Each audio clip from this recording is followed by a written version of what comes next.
오늘 종료주일입니다. 오늘 종료주일은 이제 고난주간을 여는 그런 주일이죠. 내일서부터 우리 고난주간 특별 새벽 기도회로 저희들이 월요일서부터 금요일까지 새벽에 제단을 쌓고 금요기도회 저녁 시간에 주님의 죽으심을 기억하는 그러한 기도회 갖게 됩니다. 그리고 주일 새벽에 오늘 주보를 보면은 광고가 되어 있는데 이번에 부활절 새벽 예배는 이제 우리 연합으로 참여하게 됩니다. 한 2년 전에 참여하고 그 다음번에는 우리가 자체적으로 하고 그 다음번 이번에는 좀 연합으로 참여를 하게 되는데 이미 아시다시피 저희 대한예수교장로회 합동 측 그 대표로 해서 제가 그 공동회장으로 인천기독교 총연합회 사역을 같이 감당하고 있습니다. 그래서 한 3년 정도 더 감당하게 될 때 우리가 또 그 일을 연합하는 일들을 하는 일들도 귀한 사역이다. 그리고 그 연합의 의미를 좀 더 살리고 또 귀하게 나아갈 수 있도록 여러 가지 계획들을 세우고 있습니다. 기억하시고 우리 그런 연합사업 위해서 기도해 주시기 바랍니다. 종료주일이며 또 오늘 우리 성례주일로 지키죠. 그래서 우리가 항상 일부 예배 마치고는 이제 학습 예식을 거행하게 되고 그리고 성례식을 진행합니다. 종료주일에 예수님께서 예루살렘에 입성을 하신 날인데 예루살렘에는 그 사역을 하시면서 늘 항상 입성하셨지만 그 십자가에 달리시기 직전에 마지막으로 입성하신 날이 바로 이 종료주일입니다. 당시 십자가에 달리시기 위해서 나아가는 것인데 그런데 사람들은 예수님이 예루살렘에 들어오실 때 호산나를 외치면서 종려나무 가지를 이렇게 흔들었죠. 그래서 종료주일이라 이렇게 이름이 붙었는데 호산나 이제 구원하소서라는 의미를 가지고 있습니다. 그리고 종려나무를 흔들었다. 이것은 승리를 나타내는 것입니다. 승리했다. 왕이 임하였다. 메시아가 우리 가운데 임하셨다. 그러니까 이제 우리의 삶은 나아질 것이다. 그 구원을 갈망을 했습니다. 여러 그 강대국들의 압박 속에서 또 그 당시에는 로마 제국의 압박 속에서 있는 이들 그 오랫동안 힘든 가운데에서 그 고통을 하나님 앞에 외쳐 부르짖어 왔습니다. 그 시대뿐만 아니라 그 이전 시대서부터 이스라엘의 역사가 늘 그랬죠. 이 주변의 강대국들에 의해서 고통받는 그 소리를 하나님께 올렸고 하나님이 우리의 기도에 응답하셨다는 것이 바로 메시아의 임재라는 거죠. 출애굽기 2장 24절 25절 같이 읽겠습니다. 하나님이 그들의 고통 소리를 들으시고 하나님이 아브라함과 이삭과 야곱에 세운 그의 언약을 기억하사 하나님의 이스라엘 자손을 돌보셨고 하나님이 그들을 기억하셨더라. 아멘.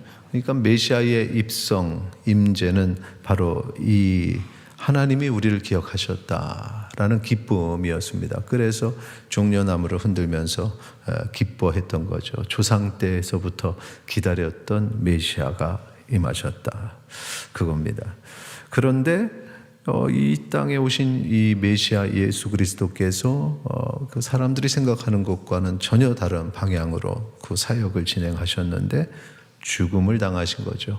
그것도 오늘 설교의 제목의 표현대로 억울한 죽음을 당하셨습니다. 왜 억울하냐? 죄가 없으신데 십자가에 달려 죽으셨다는 것이죠. 베드로전서 2장 22절서부터 24절까지 같이 읽겠습니다. 그는 죄를 범하지 아니하시고 그 입에 거짓도 없으시며 욕을 당하시되 맞대어 욕하지 아니하시고 고난을 당하시되 위협하지 아니하시고 오직 공의로 심판하시는 이에게 부탁하시며 친히 나무에 달려 그 몸으로 우리 죄를 담당하셨으니 이는 우리로 죄에 대하여 죽고 의에 대하여 살게 하려 하심이라. 그가 채찍에 맞음으로 너희는 나음을 얻었나니. 아멘. 지금 앞부분의 말씀 죄를 범하지 아니하셨고 입에 거짓도 없으셨고 욕을 당하시는데 맞대어 욕도 안 하셨고, 이거 자체가 예수님이 도대체 왜 십자가에 달려 죽으셨는가 라는 그런 질문을 가지게 할 수밖에 없는 상황이죠. 죄가 없으신데.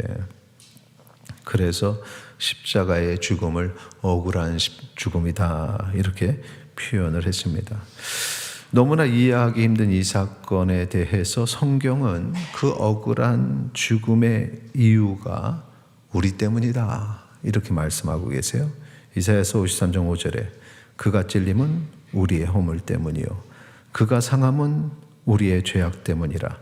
그가 징계를 받음으로 우리는 평화를 누리고 그가 채찍에 맞음으로 우리는 나음을 받았도다. 그분과 우리가 대조되면서 그분은 억울한 죽음을 당했는데, 그런데 우리는 그것으로 평화를 누리고 나음을 입었기에 그 찔림은 우리의 허물 때문이다 라고 말씀하고 계십니다. 그가 채찍에 맞아야 우리가 나음을 얻고 그가 죽으셔야 우리가 살 수 있게 되었기에, 그래서 예수님께서는 그 억울한 죽음을 그대로 받으셨던 거죠. 베드로전서 2장 25절 우리 같이 읽겠습니다. 너희가 전에는 양과 같이 길을 잃었더니 이제는 너희 영혼의 목자와 감독 되신 이에게 돌아왔느니라. 결국 이것입니다. 우리 예수님께서 억울한 죽음을 당하시니 이제 양과 같이 길을 잃어 헤매는 이들이 예수님의 십자가를 바라보고 돌아오게 되었다는 거죠. 그전에는 돌아오지 않고 자신들의 죄가 무엇인지도 모르고 방황하던 영혼인데 그리스도의 십자가 앞에 나아갈 수 있고 그 십자가를 통해서 하나님께로 나아갈 수 있게 되었다. 오늘 주님만이 우리가 하나님께로 나아가는 유일한 길이 되기 때문에, 그래서 오늘 우리가 주의 십자가를 기억하고 주의 그 억울한 죽음을 다시 한번 생각해 보고자 하는 것입니다. 그렇다면 우리가 그 은혜를 받았으니 우리에게 주어진 이 삶을 예수님이 십자가에 달려 죽으시는 그 억울한 죽음으로 내가 갖게 된 이 삶을 어떻게 살아가야 할까? 베드로전서 2장 21절 같이 읽겠습니다. 이를 위하여 너희가 부르심을 받았으니 그리스도도 너희를 위하여 고난을 받으사 너희에게 본을 끼쳐 그 자체를 따라오게 하려 하셨느니라. 아멘. 앞부분에 분명히 예수님의 고난은 억울한 죽음이라고 했는데 그 고난을 받으셔서 본을 끼친다. 그러면서 우리 보고 그 자체를 따라오게 하신 것이다. 예수님처럼 사는 것이 무엇이냐? 억울한 죽음의 길. 예수님이 가신 그런 삶을 우리도 살아야 된다. 억울한 삶을 살아야 한다라는 것입니다. 구원받았는데, 은혜를 누렸는데, 영생을 얻게 됐는데 우리가 또다시 억울한 삶을 산다고 한다면 이게 말이 안 되기 때문에 세상 사람들은 그런 게 어딨냐고 손가락질을 할 것입니다. 그런데 그건 그 사람들의 생각이고 하나님은 그 억울한 삶을 이렇게 표현하십니다. 베드로전서 2장 20절 죄가 있어 매를 맞고 참으면 무슨 칭찬이 있으리요. 죄가 있어서 매를 맞는 건 당연한 거죠. 그러나 선을 행함으로 고난을 받고 참으면 이게 바로 그 억울함입니다. 그런 억울함을 당하면 이는 하나님 앞에 아름다우니라. 아멘. 억울한 삶이 하나님 앞에서는 아름다운 것이라. 예수님의 그 십자가의 죽음이 사람들이 보기엔 참 어리석은 이여 라고 그렇게 비난하는 대상이었지만 하나님이 보실 때는 참으로 아름다운 그런 헌신이었다. 우리가 예수님을 따라서 억울한 삶을 살면 세상 사람들이 볼 때는 그게 뭐냐고 그렇게 비난하겠지만 하나님이 보시기에는 그것이 바로 아름다운 삶이다라는 것입니다. 오늘 고난주간을 시작하는 종료주일에 십자가에 달리신 예수 그리스도를 생각할 때 억울한 죽음, 그러나 하나님 앞에서는 아름다운 죽음이었다라는 것을 기억하시고, 우리가 십자가의 길을 간다 하는 것은 세상에서는 억울해 보이는 그러한 참으로 이해가 되지 않는 삶이지만, 그러나 사람이 아니라 하나님에게 보여지고 하나님께 드려지는 삶이기에 하나님이 어떻게 생각하시느냐가 중요하다는 거죠.